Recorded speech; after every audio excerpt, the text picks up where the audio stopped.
Hello, everyone. Welcome to Art Past Present. This is our 8th talk in the series.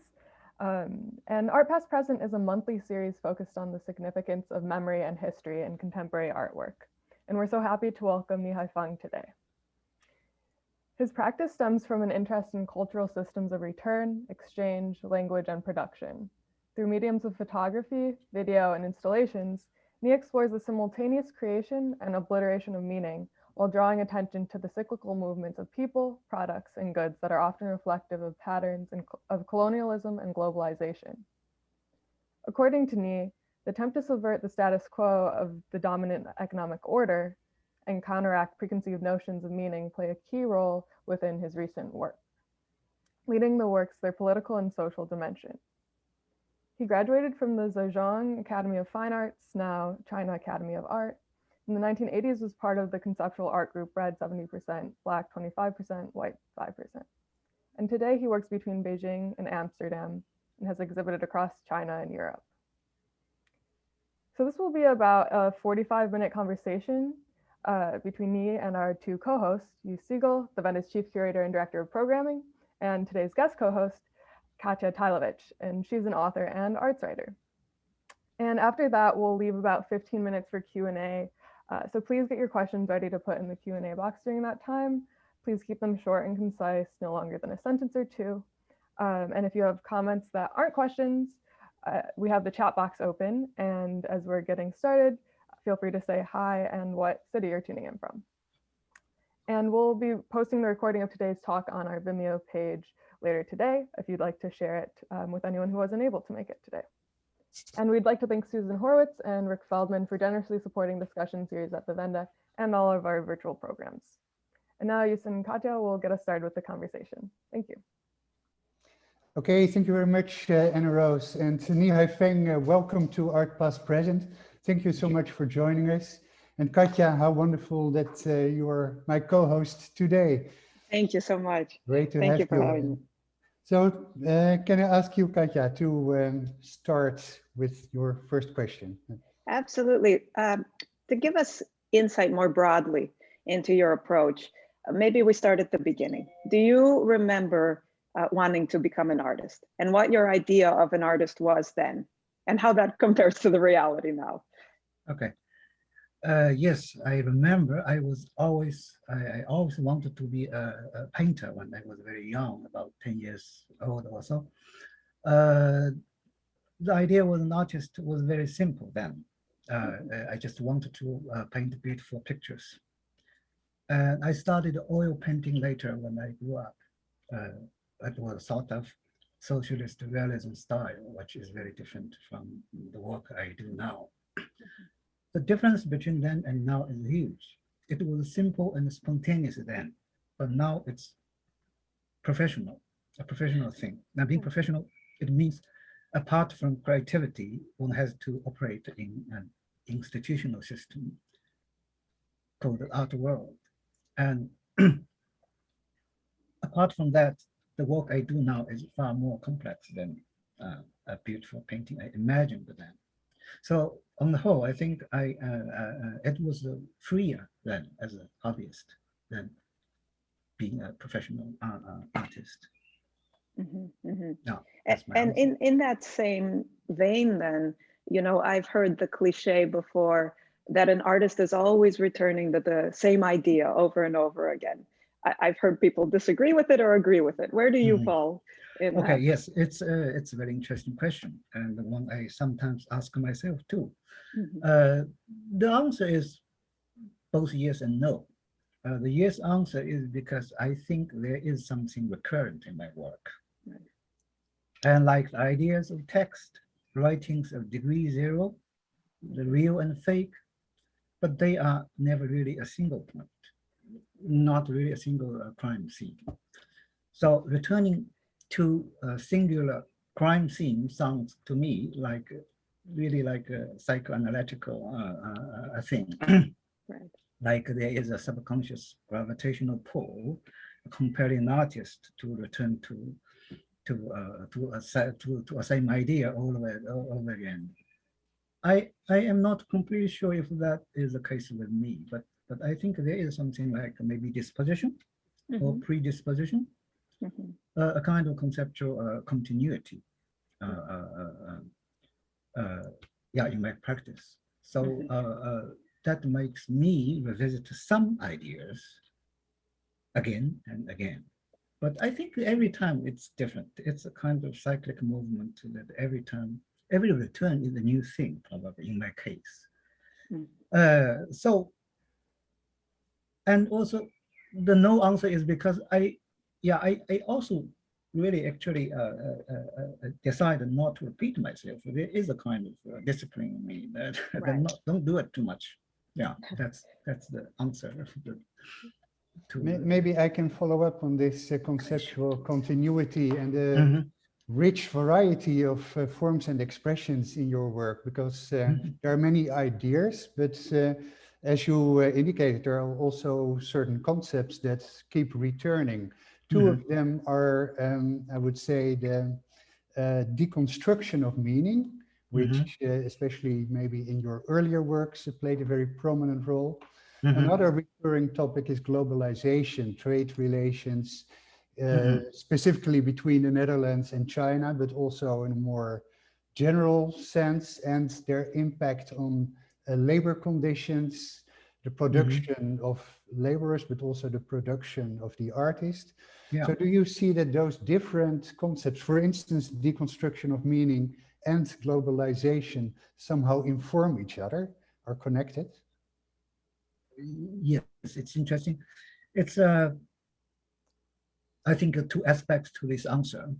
That's very true. First of all, the deconstruction of meaning is the idea central to my very early works. And they later became my personal credo or philosophy or some kind of DNA in my artistic practice, and or a thread running through my work. Well, globalization and the condition of labor are our socio-economic reality that I'm focusing on all through these years. I try to observe, critique, and interact with those things. I think they are interconnected in my own vocabulary. And they inform each other in a sense that a DNA informs a living organism. And another aspect to it is that if deconstruction means creating a subversive moment, then I think that, yes, they are connected. They are the same thing. Yes. Would you say the deconstruction of meaning is a kind of ambiguity in your work? And yeah, ambiguity or complexity. Complexity. The complexity, the ambiguity does not mean a obscurity or vagueness. It's complexity and open to many different approaches, the different approaches of meaning. That's what I thought. Yeah. And can you say in general terms what is behind the deconstruction of meaning? Is it just decomposing our traditional views of the world, or is there also a creative moment in this deconstruction? I think it's for its aim is for a free moment, for a creative moment to deconstruct, establish the given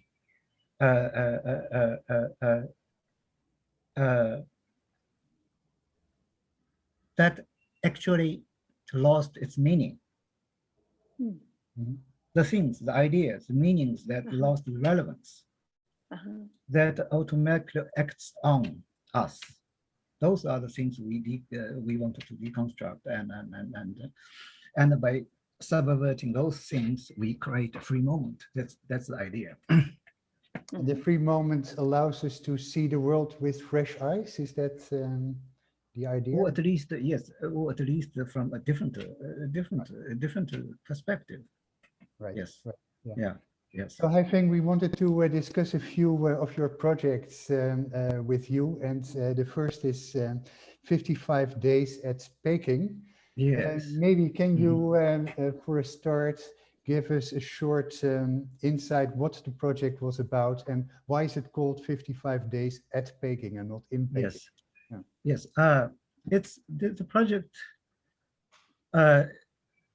I was invited to do a project in a very interesting place called the Diplomatic Residence Compound. That is a kind of socialist legacy in China. It was built, the complex was built in the 1970s for diplomats, foreign news outlets, or foreign international organizations, Chinese branches.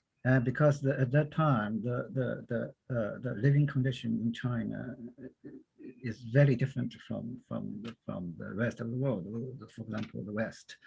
So they need to build special living quarters for those people. And that is that part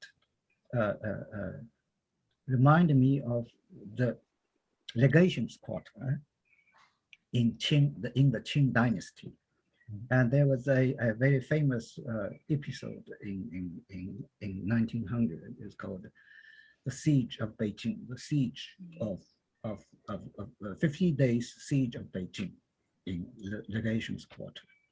And in that episode, the Qing dynasty soldiers and the Boxer rebellion soldiers surrounded the legation area, the diplomats, the Christians, the Chinese Christians and priests living there. For 55 days, they were under siege. And they were eventually liberated by the Eight Nation Alliance attacking this place. And I saw that the location, the legations quarter and the DRC, the Diplomatic Residence Compound, has a site-specific relationship, intercontextual in this sense. So I had an idea of recreate the historical moment with a contemporary exhibition. So what I did was to basically pair the historical time with the contemporary time, which is the exhibition itself. That's the short story. Right. Yes. I suppose stemming from that, in your project description, one of the lines you wrote really stood out for me. And you write that history should be ordinary and full of anecdotes. And I love this statement. Can you please elaborate on what you mean and drawing, in fact, from the project you just described from us? Okay, I think the history we know is always full of key moments, turning points, watersheds, monumental events, heroes and villains, really about ordinary life or mundane moments. History is a high abstraction of the past for me, leaving a huge blank space in the representation of the lives lived or the time past. But of course, it doesn't mean that history should always be about somebody's neighbors or small timers or insignificant events. But what I mean is small stories quoted in perspectives do challenge the official historical discourses. So anecdotes are minor narratives here, amusing or sometimes unreliable, and they are here to perform a kind of dynamic and subversive quoted in histories. So yeah, I see anecdotes as the marginal space of history in this project. So to borrow a post-colonial jargon, it is like a subaltern history, the lower rank history. The marginal history. Right. That's what I mean. I think I conceptualized anecdotes in this case, in this project. And you use the word subversive just now. Is the subversion part of the smaller personal histories, in your opinion, and in your practice, or is the subversion part of what we kind of define as the grand historical moments? I'm sorry, can you say as the big historical moments? Which is the subverse one, the personal histories or the big history book narratives. I think I use a subaltern, right? Is it? Did you mean that, or do you mean subversive? Well, you used the word subversive before. Oh, subversive. Yes, yes. mhm. Okay, sorry. I thought you meant to ask me about the subaltern issue. Yeah, subversive is, of course, subversive is not a once for all thing. It's to create a moment, I think, and I think this anecdote functions like as a kind of subversive elements in this subverting the grand historical process. Yeah, sorry. Haifeng, can I ask you about the choice of these two moments, the Boxer Rebellion of 1900 and our present day, or 2017, when the 55 days, when the exhibition was up? I assume it's no coincidence that you confronted these two moments. So what do you see, do they have in common?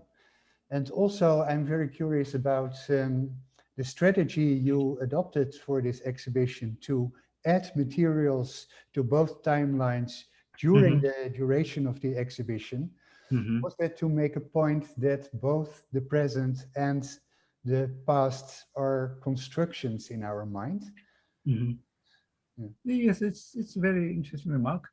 I did not actually particularly try to make the point, but I do agree that both the past and the present are constantly constructed and reconstructed. That's my idea too. In general, I mean, I always thought that history. I wrote it before in the for other projects. The history could be imagined as a palimpsest, the paper that can be constantly erased, written, coded, and deciphered. That's my position on history. So it's not a coincidence. This time I imagined history in this way. Right. So, but for this, yeah, I think that, yeah, I think if looking back from today, the project, it doesn't feel like a harbinger. It seems like at that time I didn't really realize what was to come today. But yeah, it is. It's quite symbolic that time. So. And can you explain what do you see as the connection between these two moments? No, okay. Let's then go back to, of course, go back to the project. First, I want to describe a little bit how I combine these two moments. Now, I wanted to actually portray the same days, both in the past and the present. I also wanted to have this past and the present to interpret each other. You look at the today and you see it exactly the same day 170 years ago. So I want the viewer to see what happened today in relation to the past, or other way around. But every day is a work in progress and under construction. Anytime a viewer come into the exhibition, to this exhibition, he or she would see that everything was ongoing and evolving. Like today had just been constructed, and tomorrow is still left blank. No? I really want to give it really gives the viewer a sense of time. The sign of time is flowing, but also there is 117 years gap in between these two moments, two historical moments. But yeah, the question you asked has a lot to do with the Boxer Rebellion. The Boxer Rebellion is a very controversial historical event. Occurred in 1900, and it was very violent. And its violence shocked the world. But from Chinese perspective, along with these Opium Wars, the first Sino-Japanese Wars, and the war against the Eight Nation Alliance, this 19th century, the course of the 19th century is very difficult for China, and it has left a deep scar in the course of modern Chinese history. So there is still very much. There was a lot of unequal treaties left from that time, many of them, and territorial parceled out, etc. So there is a kind of sense of wounded pride and sense of humiliation in this collective national psychology in China. And that thing often triggers nationalism. Right. Whenever there is, whenever national pride is in question, this nationalistic sentiment is triggered. Sometimes it's triggered spontaneously by the people. Sometimes it's orchestrated. And coached. do you see a direct echo between the siege of 1900 and maybe the psychological siege or the economic siege of this moment? Or is it not as concretely related to that? You mean related really in the historical deterministic way, or in similarity? If we are talking about similarity, I think it's very comparable, because China up to the mid 19th century, before the first Opium War, China was very prosperous, very economically doing very well, and from then on it faced a alliance of enemies, and China, China. Another similarity is that the arrogance, the Qing dynasty government, the court, Qing dynasty court, and the communist government, they are very arrogant at this moment, which is very, in my opinion, similar. Right. Yeah. Thank you. Katya, do you have other questions about this project, or shall we go to the Book of Things? What do you think? I wanted to just, did I understand correctly that when the viewer came to see your work twice, it would always be a different work? It was either a work in progress or a kind of developing work. Yeah. That's a very exciting idea. And how exactly does that change the relationship between you as the artist and the viewer, or the artwork itself with you removed, with a life of its own and the viewer? No, I think this aspect is not especially very strong in this work. In this work, it's just a changing. It just that every time you come in, it's only part of the work, because also with the video is really stretched to the whole duration of the exhibition. So every time you come in, you only see a frame, not moving. There was a very interesting frame with a scene of execution. The spot, a sword was just hanging over somebody's neck for a whole day long, because the motion is so slow. Right. No, yeah, and of course the days are always, like I just explained before, that is the days are blank. The days are the future is blank still. Yeah, even in the historical timeline, they were purposely left blank as well. So every day is a new construction, as we talk about. But I like to add one thing, is that about why Boxer's rebellion. Just it's in addition to use this question, actually, I think I forgot to mention, is that because Use is a historian, I think it's interesting for you probably how this Boxer's rebellion history is shaped. It is, yeah, it's really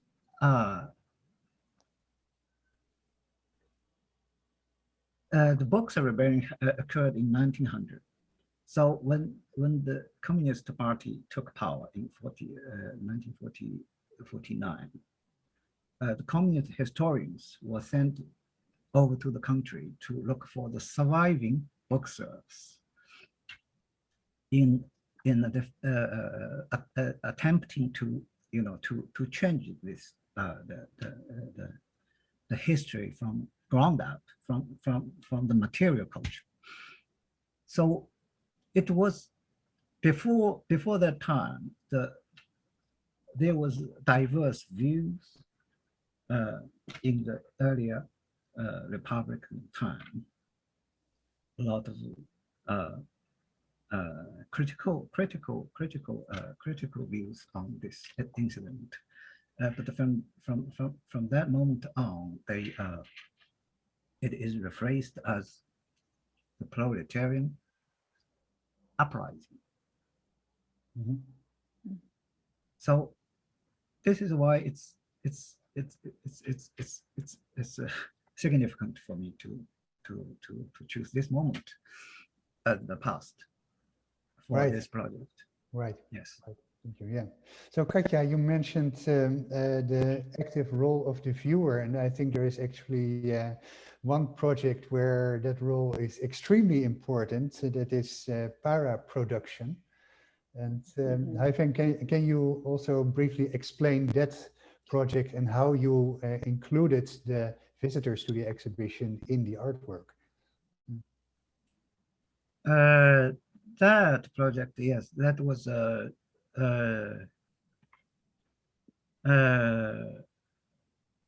yeah, that project.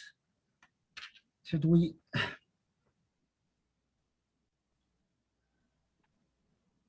Because I will just talk about this project because there was a context, but it's too long to mention Right. the context. That was Para Production was really a participatory project. In 2008, I set up an exhibition in Beijing, and exhibition was only about the production. There was nothing from at the opening. It was only a pile of shreds, 20 tons of shreds in the middle of the space, and a row of sewing machines on the side. And from then, the opening, people start stitching the shreds together. And the visitors, or all kinds of volunteers came to produce this project.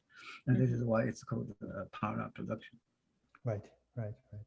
Yeah. Yes, it's. Yeah, I think it was a very interesting concept there, also using the shreds. Of course, as you mentioned, there are so many aspects to this project. Fact that Chinese cheap labor is producing clothing for the Western world, and you were actually showing the flip side of that production, the shreds as the remnants, the unused remnants of this production, reflecting on labor conditions, and also I think juxtaposing the reality of these harsh and horrible labor conditions with the communal production in an artwork where you more or less seem to solve the alienation of the production conditions. So were those all conscious elements you brought together in this work? Yeah, I think so. I totally agree. I totally agree that it's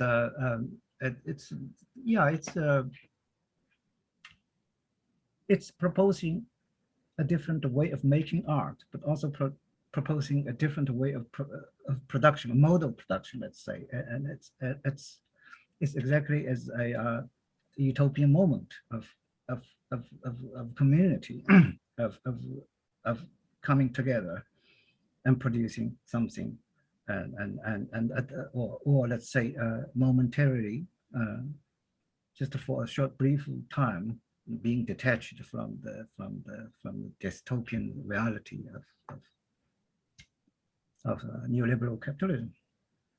Let's say, yes. From your description, but also from a purely visual understanding of the project, when a viewer comes in, it might evoke, seeing a large pile of shreds might evoke waste, landfills, a kind of environmental messaging or reflection behind it. Is that an intentional inflection of the work, or is it a byproduct of the greater ideas you're getting at?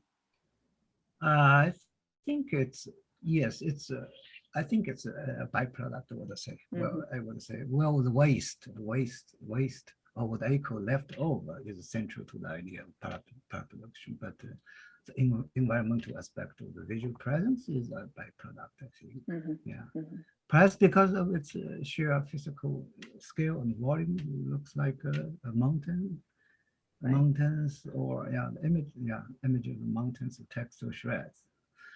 Yeah, I think the project is more about proposing a different mode of production, at once an askew version of capitalism, industrial production, and participatory mode of art production. That environmental aspect is probably a byproduct.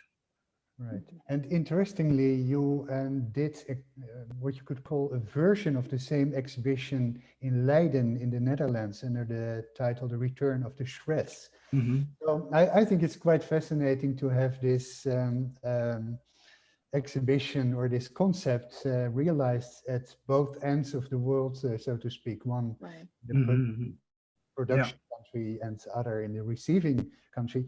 What did you change in the exhibition concept, realizing that the spatial context was so completely different? Yeah, the Leiden is actually the forerunner of para production. Leiden is earlier. Around that time, I think we have to put everything into a perspective, the context. Around the 2005, I think it was at the height of China's role as a world factory at that time. Maybe not so much anymore now. Or now it's in a different scale, different way. Like we are still seeing the medical equipment, etc., masks or gloves coming from China. But at that time, it was really a world factory. We had image of China as a world factory. I visited quite some clothing factories, and I was stunned by the scale of the production. It's really very big. Thousands of people lined up in huge factory workplaces, producing garments for luxury Western brands. And they work with very thin profit margins. One owner told me that the factory worked with a $1 profit margin for a pair of jeans, pay on delivery, and sometimes when the currency exchange fluctuated, he could end up with negative profits.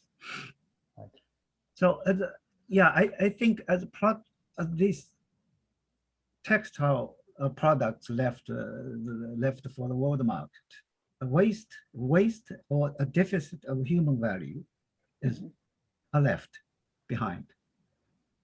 That led to my concept of the return of the shreds, the Leiden project. And in that project, I imported 15 tons of textile shreds to Europe. And the installation was staged in the Museum Lakenhall, a former textile factory in Leiden. And I see the shreds leftovers of global production as a kind of shadow, a dark shadow, or a specter of the glorious fashion products and consumerism. So the return of the shreds is therefore the unwanted returning to Europe to haunt the highly desirable luxury goods in the Western consumer market. That was the idea. Yeah, it's a beautiful image, I think. Yeah. Do I remember correctly that the shreds were held up at customs? Yes. From your disc. Can you tell this anecdote? Because I think it's highly symbolic. There are two reasons that those shreds were held up. First is the fire regulation. And the second, the most important, is that they just didn't realize, they didn't understand why would somebody do that. That sounds, that looked so stupid that somebody really paid so much money, the shipping cost and customs clearance cost for, or tax, import tax for those rubbish, for those waste. So they were inspected. The container was held for 7 days. They investigated. They contacted us, contacted the museum. So in the end, they released that. But before they released that, the fire brigade came to us to investigate, because it has to be shipped to the museum, which is monumental space. Monument. What a poetry to that. Yeah. You had mentioned you're visiting factories as part of your Yeah. process and your research. And within that, I'm curious, do you still consider yourself the perpetual observer as an artist, or in visiting places that most of us will not, like a factory? Is this, are you gaining some sort of insider status? I think it's, yeah, my role and the positions in those projects are fluid, and both outside and inside. For example, regarding Delft projects, Delft residents, Delft project, I imagine, or I use the word called anthropological in this project. Anthropological. I think I was trying to mimic an anthropologist. Because I wanted to redirect the anthropological gaze at the contemporary Western city instead of Polynesia or some other small Pacific islands or some African tribes. So that was actually a parody of looking at their daily lives, rituals, and material culture of Delft. But most of the time, I'm just an outsider, observer in factories, shops, sometimes shops, private homes, or sometimes even museum depot related to my projects. There were also moments when I was an insider. For example, that I was part of the production process in the porcelain factory. I really followed and participated. I worked on that too for 3 months. That Delft project of the departure and arrival. But at the same time, I am also an outsider because I am the contractor commissioning the factory to produce those Delft objects. So that's fluid. I think it's really both. Right. Yeah. And maybe to connect to your role as ordering objects and giving assignments, a very interesting project you did in the Amsterdam Museum van Loon is called Things Themselves. And this is a museum with nice and luxurious objects dating from the 17th century. The Van Loon family was a well-to-do patrician family, and actually they were among the co-founders of the Dutch East India Company in the early 17th century. True. And what you did in that exhibition was actually ordering copies of the china pieces, the porcelain pieces, the textiles, and many other objects to be produced in China, I guess by cheap labor, and then you brought them in and either replaced the original objects or put the copies side by side to the originals. And I guess it was very hard for the viewers to actually see what was what. Can you tell us a little bit about that concept of adding copies to this interior display of the Van Loon Museum? Yeah, I follow the line of thoughts on museum objects and how their values are accumulated, let's say. And for example, some very ordinary porcelain objects from 300 or 400 years ago becomes a valuable artifacts, and how they function in a museum narrative of Van Loon's family's wealthy genealogy, and how, well, let's say also narrate the rise of Amsterdam in the Golden Age, and the history of capitalism, because that is the same history. So I was invited to an exhibition called Suspended Histories, which invited 11 artists from countries with which the Netherlands had a trade or colonial relations with. Yes. And so I thought, to disrupt the smooth narrative of the museum should be my purpose. Mhm. So what I did was select the objects. Some of I think I selected 11 artifacts or ordinary objects to be reproduced in China with contemporary laborers in China, and replaced them in the exhibition. That's the abstract, the small abstract synopsis of the project. Yes. So what was your finding? What were the viewer reactions that you heard comparing the counterfeit, as you said, it was a puzzle game, I believe, the counterfeits to the... Sure, that's interesting. Actually, the puzzle game analogy was from a fellow participating artist. And I found it a very interesting observation because once the viewer is aware of the fact that there are counterfeits in the exhibition, he casts doubts on everything he sees. Yeah, as if the trust in the museum has collapsed.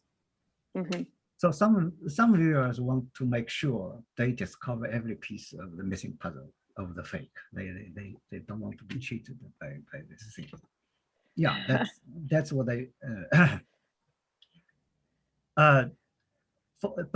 But things are different. For example, there is 4 portraits of the important Van Sant family on permanent display in the hallway of the museum. They were painted in black and white, very faithfully, very correctly. So, for those who are familiar with the museum, frequent goers or museum staff, these 4 black and white portrait copies create a sense of momentary color blindness. Because yes, you see it every day, but you once you come in and you see something so correct, but without the color, that is I call it the sudden loss of aura. Yeah, that aura is not only the color, but also the aura is lost. The aura is symbolic. The aura is the glorious family history. It's kind of subdued here. Yeah. So that, of course, reminds me of Walter Benjamin and this consideration that the aura of the object is a casualty of mechanical reproduction. I assume you were thinking about this as a kind of, I don't know, part of the discourse. Yeah, it's a very interesting reference. Because yes, exactly, the loss of aura in the mechanical reproduction of art. And the aura in his case is its unique existence in time and space. Being there, it's his aura. In the reproduction, you don't have those things. But what is very interesting, yes, I think he mentioned also there is a history related to the object's unique existence, including the physical properties, physical changes, damages, changing ownership. I think that is a very interesting concept. I think there is another book called Social Life of Things, Ajahn Appadurai. I think he got those ideas. I think his idea stemmed from Benjamin's idea, the social biography of objects or cultural objects. Yeah, it's interesting to think in these lines because after all, the copy is made by a very different set of social relations, the different labors, different trajectory of movement, of different material, labor in material, and labor in assemblage, etc. So I think yes, it's very interesting to look at from this cross reference. Right, and there are so many possible associations here. I was also reminded of Gilles Deleuze, the French philosopher, with his idea that copies actually sometimes have the power to subvert the original, reflection on me, which is clearly the case in your project. But I have one other question about this project, because there's of course also a historical layer here, and unequal relationships in the trade connections between the Netherlands and China in the early 17th century and nowadays. And did you want to make the point with your project that since the last 400 years, in that respect, nothing significant has changed? Yes, it's a very good answer, actually. Your question is already a good answer. Yes, I totally think so. Yes. Didn't want to force you in this direction. Yeah, I also argued in other works this kind of aspect of the sameness and the difference. For example, there's a project called the Shrinkage 10%, where I toyed with this idea. Just to think about the labor division in porcelain industry condition, labor division and the conditions in the porcelain history has never really changed in the last 400 years. So thinking about the VOC Xin the Common Day porcelain objects, those copy makers, the 400 years ago, those laborers made the porcelain. Those laborers' offsprings are now making the copies. Right. So that's interesting link that exactly prove your judgment that 400 years there's not much has changed. Right. So I think we should go to the Q&A now. Please, if you have questions, put them under the Q&A box. I see we have one question from Vladimir Paperny, and he asks, hi all, quick, let me see where I had it. The late Russian conceptual artist and poet Dmitry Prigov once said, after a certain age, you are repeating the same words. Does age play a role in repeating oneself? I think so. I do. I do think I agree with you. It's a general general understanding of life. It's not specific to an artist or to artist's works. At certain age you repeat it, but everybody tries not to repeat the same words, try not to revisit the same crime scene like we discussed earlier. Right. Yeah. So while we are waiting for other questions, Katya, do you have other points you want to bring up? When we were discussing the beautiful results of the counterfeit and the psychological results of having the counterfeit, I thought about how within these, largely violent, sometimes tragic histories, you actually use humor quite a bit as a tool in your work. Can you please talk about that? I think humor can be a very strong tool. Yeah, I think, yes. One thing is, I would say, I would use the word absurd more than the humor. Yeah, I think, yes, I don't know if I have humor, but I do have a propensity for the absurd. You can see from, for example, I will make a few examples, like self-portrait as part of the porcelain export history, for example. It's a very good example of the absurd, because in that project, in that work, I portrayed myself as part of the commercial process and equating myself with things, objects. I photographed myself as fragmented objects, or I also made a work called Self-Portrait as Trash. Now I tried to portray myself through my own rubbish. That's the absurd, I think we call. Or another example, in unfinished self-portraits, myself becomes a series of meaningless codes and are written over and over again. So I think maybe you call it humor. I think it's absurd. Yeah, absurdity that I love to work with. Right. We have another question in the Q&A box. Do you have any exciting future projects you could share with us? And the remark, this has been a phenomenal discussion. Well, thank you very much. Project? The future, yeah, there are a few future projects coming up, and for you guys, probably it's interesting. It's again dealing with history. The other one is a person called Wang Hu. It's according to the science community. He was the first one to dedicate himself to the problem of flying.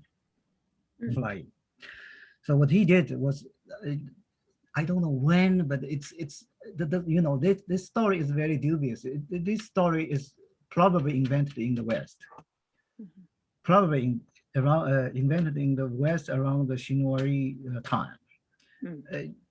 Yes, and only after the 60s, China picked up this story. So now it becomes an official history. This person really do exist. The story is like that. This person, quite some time ago, quite some years ago, made a chair, and he tied under the chair 47 rockets, and he sat on this, and 47 people came to lit the rockets, and after a huge explosion and smoke, he disappeared.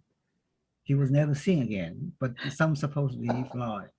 So yeah, I wanted to work with this story because in the context of Chinese dream, you know, China is very active in the space program, in this field of flying. So it might be very interesting, and also it's the fact that it was invented in the West and picked up by the Chinese is a very interesting point. Yeah, another history I want to work with. Maybe it's too long. The answer is too long. It's about a French priest who lived in China, in Jingdezheng, where we make the porcelain, where many of my projects were produced there. He stayed there for 30 years, and he wrote two very important letters to a French bishop. And those two letters were regarded as the first instance of commercial espionage. He investigated techniques of porcelain products. I think in Europe, this information coincided with the German discovery of harder clay, but it's difficult yet to prove who is first. So a lot of people think he contributed by his spying, espionage, contributed the discovery of porcelain technique in Europe. That's yeah, I'm working on. Yes. Fantastic. And, yes. Very curious to see those projects coming to life. Let me ask you one other question. We have been speaking about the deconstruction of meaning and the role of absurdity. Do you reconsider those aspects in a time where all of a sudden there seems to be a crisis of reality? In politics, people start to speak about alternative facts. Lying has become a major part of political discourse. It seems we are actually losing our connection to a shared sense of reality. And would you say that maybe in such a context, focusing on the absurd and the deconstruction of meaning gets another layer? You mean gets? Yes, I think so. I think also because I think the so-called alternative facts or conspiracy theories they lack a kind of ambiguity. Right. Right. What it's precisely what they like. They it's a false sense the certainty. They have the certainty, a false certainty, but not ambiguity. The certainty informs the conspiracy theories.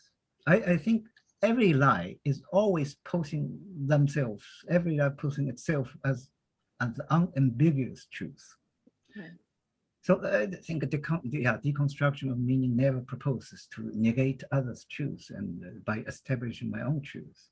So I think, yes, the deconstruction of meaning, critical interrogation is still a very viable tool in our time. in the face of these, omnipotent alternative facts, conspiracy theories. Yes. Yeah. Katya, any final thoughts from you? I thought that was a terrific exclamation mark, if I heard it. Great, yeah. I think I want to thank you very, very much for this fascinating conversation. And Katya, thank you so much also Thank for you. jumping in. Thank you both. Thank you both. So, thank you for having sir. me. It's really going very fast. I thought we actually, yeah, very quickly it's over. But it was a very nice conversation. Yeah. We should Thank you do it very much. again for sure. Yeah. Yeah. So, and thank you all for viewing.